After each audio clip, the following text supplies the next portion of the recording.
ظاہر سی بات ہے کہ جب میرے پاس اسٹیبلش ہسٹری موجود ہے تو اس کے پاس دوسری بنائے استدلال جو آپ نے فرمائی، ہم یا انفر کریں گے یا ڈیڈیوس کریں گے، تو ہم اسے استعمال کرتے ہوئے کوئی نتیجہ اخذ کریں گے، اور وہی نتیجہ 2000 سال 3000 سال کو 3000 سال کے نتائج حاصل کرنے کے لیے استعمال کیجئے نا. آپ تو 3 لاکھ سال کے نتائج نکال رہے ہیں. ان دونوں کی مطابقت پہلے بتائیے کیا ہے. یعنی آپ لفظ آغاز چھوڑ دیجئے، آپ گفتگو اس پر کیجئے کہ 3000 سال سے محمد الرسول اللہ کی بعثت تک یا سیدنا مسیح کی بعثت تک دنیا میں یہی کچھ ہو رہا تھا. بھئی مجھے کیا اعتراض ہے؟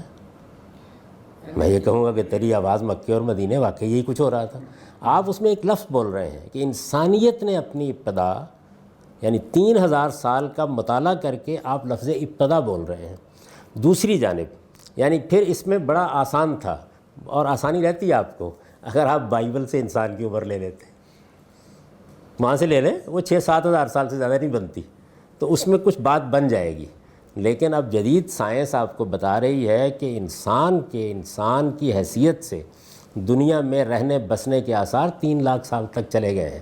اب ذرا 3000 سال کی 2500 سال کی تاریخ پر ابتدا کا لفظ بولیے.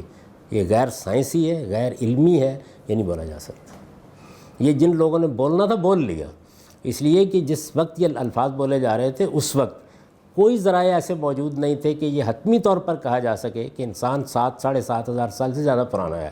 اصل میں بائبل کی یہ جو وہ ہے نا شجرہ بیان ہوا ہے کتاب پیدائش میں، جینیسس میں، وہ 7-7.5 ہزار سال زیادہ جاتا نہیں.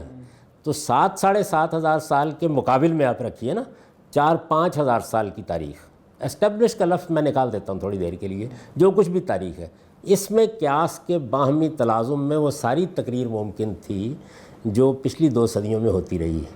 کہ انسان نے اپنی ابتدا شرک سے کی تھی، اس طرح کی بادشاہتیں قائم ہوئی تھیں، یہ ساری ٹھیک تھی. اب آپ سائنس کی دنیا میں کھڑے ہو کر 3 لاکھ سال کو اس کے مقابل میں کیسے رکھیں گے؟